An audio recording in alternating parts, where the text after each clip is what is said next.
Good morning. Welcome to your Monday morning, early morning intuitive guidance. I'm Dr. Bonnie Nussbaum, America's kick-ass coach and psychologist, here with some words of wisdom for our day. And today we are back to Taking the War Out of Our Words, The Art of Powerful Non-Defensive Communication by Sharon Ellison. And, excuse me, got a cough. Honestly, still getting better. It's on the mend. Slowly, surely, we're going to get there. Stop calling me Shirley. Who knows the reference? Good morning to whomever just popped on. Glad you are here. Lisa, welcome, welcome. And it looks like we have someone else. I'm thinking Cindy. Yep, good morning. Glad you are here. And Carolyn, here comes Carolyn. So all the regulars popping on. Gotta love it. Gotta love it. So, again, we're doing the book, Taking the War Out of Our Words, The Art of Powerful Non-Defensive Communication. And this next little section has some really good stuff in it because there are, good morning, Cindy, welcome. There are a lot of vignettes in this section. And for me, learning something new, it's helpful to have the stories. Good morning, good morning. I appreciate you all being here. Excuse the barking. And what I like about this section is this is one of the pieces in the whole book that I'm struggling the most to get my brain wrapped around. I am used to being, and yes, yay! I knew someone was going to know what it was. And now I've got the whole thing going through my head. Check your vector, Victor. Roger, Roger. Old reference. Anyway, this is one of the pieces that I've struggled with the most because, good morning, Mel, I'm an influencer. That's one of the things that I do. That's one of the ways that my meditation for today was, how can I serve? And one of the ways that I serve is through being an influencer. Not in the way of telling people what to do so much as offering stuff up for people to chew on, to decide for themselves how they feel about something, what they believe about something. I agree, the stories are so helpful because it grounds it in our reality, right? So this section has quite a few stories. So I'm excited about that. So for those of you who have the book and are following along in the book, it's page 135, and the section is called Effect, Courage, Freedom, and More. So I titled the video, Good morning, Gwen, glad you are here, Courage, Freedom, and More. So, and I love the freedom thing. I just had a friend move back from Rapid River, Michigan to Freedom, Wisconsin, and we've been making all these freedom jokes. And so here it is again, freedom. So, a couple of nice deep breaths. I'm actually to the point where I can take breaths with you without setting off a coughing fit. One more.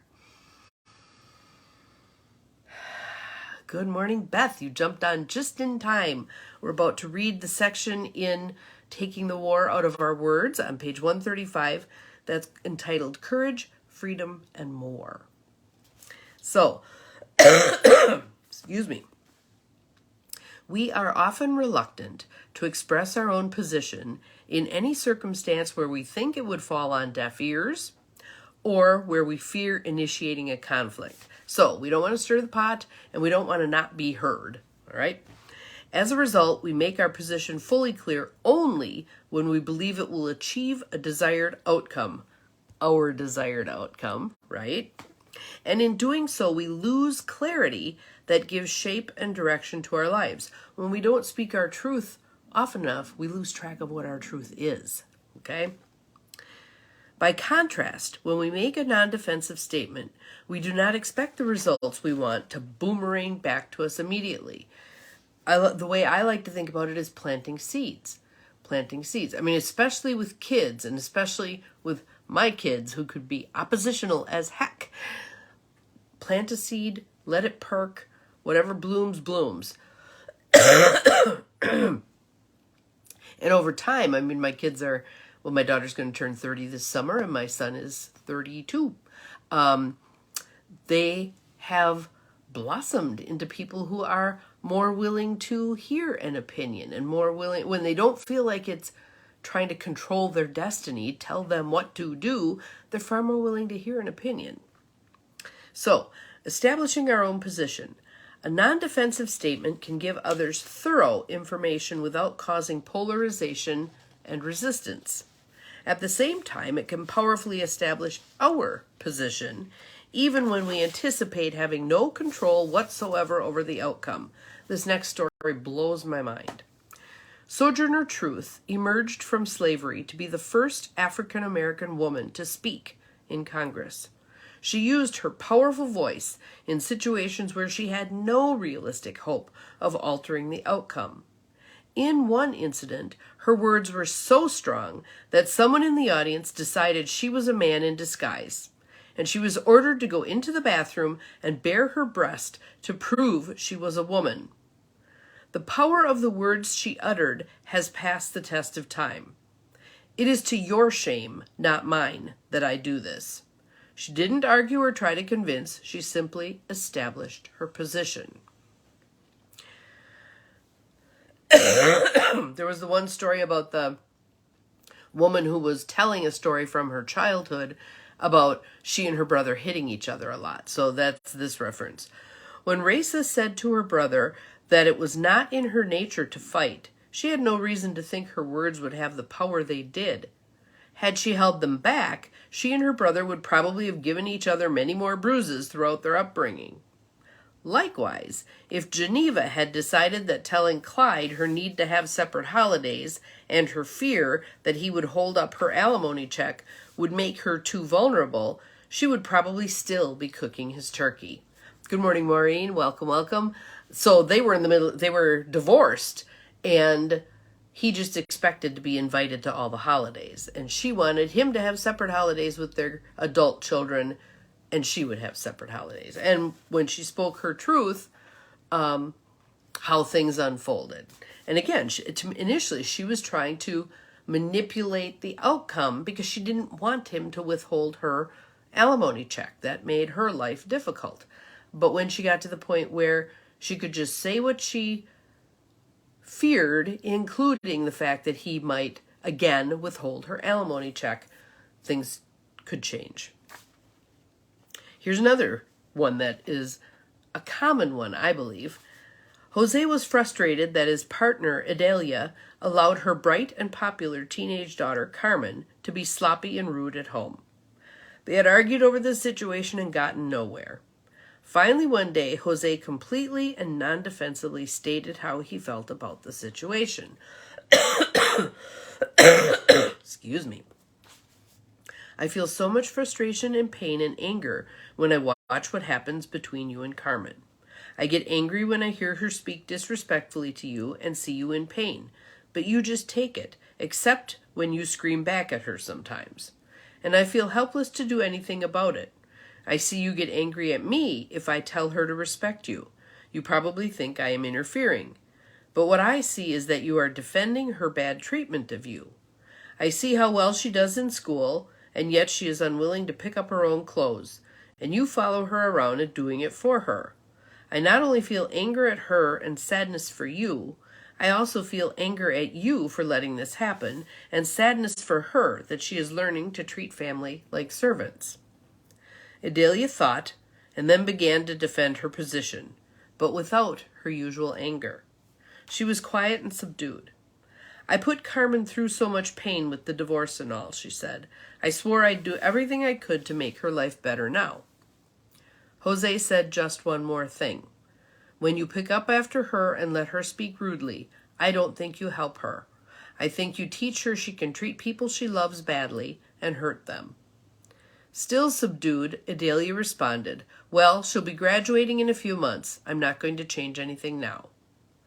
Jose told me he realized that if he had said more at this point, trying to persuade Adelia how important it was, and that it wasn't too late to change, he would have slipped into the power struggle. It is often very difficult to catch ourselves before we slip across the line into attempting to convince someone else. We can start out making statements that are subjective, But if our counterpart mounts a defense, we may ratchet up the intensity or urgency in what we say. Soon we are back at it, trying to get the person to listen, up to our ears again in the power struggle. Having said what he wanted to say, Jose ended the conversation. He realized it felt good to him, good in capital letters as he described it, just to say with such clarity how he felt and what he saw. He felt less entangled in the whole conflict. He had established his own position. Even having exposed his own feelings of helplessness, he felt stronger and freer, although Adelia had not budged. When we state our position non-defensively, our feelings and passion are often more present rather than less. Jose's own pain, helplessness, frustration, and anger, as well as his love, were very powerful. He didn't need to raise his voice to express himself. Jose felt satisfied about what he had said, yet he was stunned at what happened later that evening. From the living room, he heard Adelia saying to Carmen in a strong but calm voice, "I don't want you to speak to me rudely anymore, and I want you to do your share around here. I don't help you be a strong young woman when I let you get away with all this." When Jose had expressed himself without holding back and without trying to get Adelia to agree, she had heard him. Pretty cool, huh? Pretty cool. So, I want to go back to that point, the slippery slope point, where we've stated our position non-defensively, and the other person may have mounted a little bit of a defense. How do you decide when you've said enough? Good morning, Susan. Glad you are here. How do you decide when it's time to be silent? And what do you do at that point? There's the conversation kind of hanging there. You've said something and they've responded. Sometimes I think for me, it's helpful to say one more thing that kind of indicates I'm closing off the conversation. Well, I just wanted you to know my thoughts on this. Thank you for listening. Well, I just wanted to speak my truth. I hear what you're saying. Go about my business. And not ratchet it up to that, yes, but did you hear what I said? You know, you're not helping her. You know, the push. Step back from the push. When you're saying it in the non-defensive way, my thing is there's not going to be that sense of push. There's not going to be that feeling of you're being grabbed and dragged into the abyss. It's just going to be you're fully grounded. Your feet are on the floor. You're solid. You have said what you needed to say, and that's all that needs to be said. You're not trying to convince the other person. You're merely stating your position. Can you feel the difference in that? Because I think that's the place where most of us run amok. That's where it's, and sometimes even in my head, I'll be screaming, no, don't go there. Don't step across the line. Don't say it, don't say it, don't say it. Oh, you said it. So practice knowing when to stop. Knowing when you've spoken your truth. It's been registered. It's being resisted. Yeah, but whatever they're saying, stop anyway. Right there is the place to stop. I've said what I needed to say. And you may or may not say something like that. For me, I say it because it signifies to me, I'm not saying anything else. I'm done with this conversation. I don't need to push the point. For others of you, it might be just a smile and a nod, and you go about your business. Okay? And again, excuse me, I go back to my vending machine analogy, where the other person has just put the money in the slot, and they've pushed the button, and they're waiting for your typical response, okay? You need to have disabled that button. You need to have cut the wire to that button. So no matter how many times they push it, and they may escalate at that point. What? You're just going to walk away? Blah. Yes, I'm walking away. I'm going to go do the dishes. I'm going to go call my sister. I'm going to go for a walk. I'm going to feed the dog, whatever it is. You're not crossing the line. They may bait you to pull you across the line. Do not take the bait. Okay? Yes, as Gwen is saying, this is the hard part. This is the place where you need the practice of, maybe it's the Mona Lisa smile. Maybe you just give the Mona Lisa smile and walk away. Whatever you got to do. Maybe you head for the bathroom. 5-minute break in the bathroom. Something that makes you a little more inaccessible. I'm going to run to the grocery store and pick up the milk. Whatever. So that you can literally create an end to that conversation and walk away. Let's practice today. Let's practice together today. Speaking our truth, kindly, lovingly, directly. Good morning, Deb. We're just about done, but this was a good one. If you want to go back and watch the video, this was a good one. Also, I wanted to say, because I'm not having luck getting my videos the last 3-4 days posted to YouTube. Facebook has changed some settings, and I can't figure out how to download the videos so that I can post them on YouTube. I'm hoping, this has happened a couple of times before, that at some point it changes again. But for right now, that's why they're not showing up on YouTube if you typically go there to watch them again, etc. So that is our part for today in taking the war out of our words, the art of powerful non-defensive communication. I wish us all well in practicing this, and know that it's so worth your practice, because as you get more comfortable with this stuff, it begins to roll off your tongue. All right? Have an awesome day. See you again tomorrow. Remember, you're capable of far more than you think you are. Time to go have a coughing fit. Bye.